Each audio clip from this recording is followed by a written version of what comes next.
Liberal Joe. He knows better than everybody. Here with the reaction, American First Action Senior Advisor, former Dancing with the Stars star, former White House Press Secretary Sean Spicer, and media reporter for The Hill, Joe Concha. Okay, the president was clear.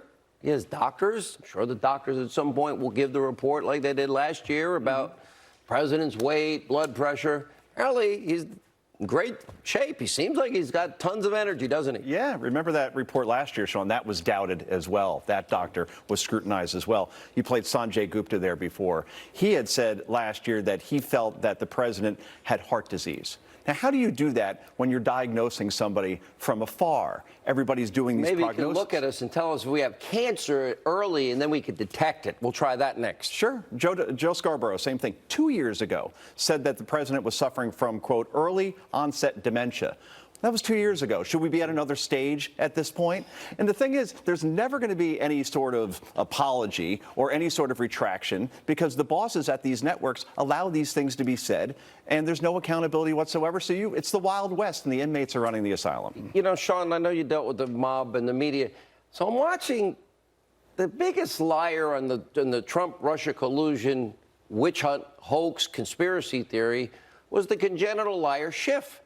And now the mob and the media, they're running over the cliff again with what is another hoax conspiracy, because none of it meant a thing because we have the transcript. We don't need everybody's personal interpretation of the transcript when the transcript's clear.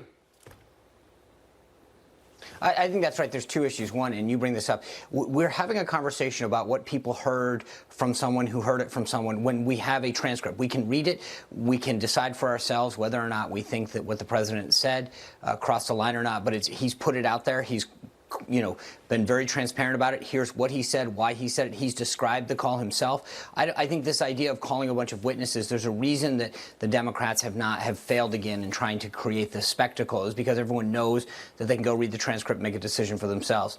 The second thing, and you've touched on it at the beginning of this with Joe and the beginning of the segment, what the media has done, whether it's how they're covering this or how they covered this visit to Walter Reed, is just highly irresponsible.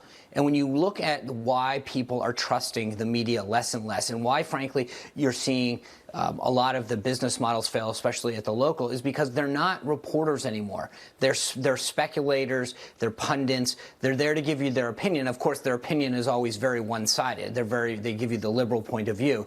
But at the end of the day, for the discussion that you just played with respect to the president's health is nothing short of highly irresponsible. For them to be speculating on the president of the United States' health without any shred of evidence is exactly the kind of behavior that they go after other people for doing, but when they themselves do it with no basis in fact, it's okay. This is a mob. What we're watching unfold is madness at a level I've never seen. And now they're paying a price, Sean, because you look at viewership for impeachment, day 1 to day 2, 1 million viewers lost. Donald Trump Jr. on The View got 1 million more viewers on ABC than impeachment of the President of the United States. So there's an apathy around this because bombshell after bombshell, and there's no result. And we know what the ending is going to be, that he's going to be acquitted in the Senate. Only 2 senators on the Republican side are going to defect at this point, Sean. That's Mitt Romney and Pierre Delecto, and they only count as 1 vote. Okay, that's true. And I'm going to tell you the other thing, Sean, real quick. All they're doing is pissing off every American that voted for this president. He's doing his job, and they've done nothing but this crap for 3 years. I think he's actually picking up more people because there are a lot of people that were in the middle that are seeing this happen that say, you know what, I wasn't sure that I was with him, but I am now. Opposition to impeachment among independents, to Sean's point, has gone up 10 points. Politico Morning Consult polls. Now 47 oppose, 40 support. That was 37 last week. This is only turned. It's going to change. It's going to keep changing. That's right.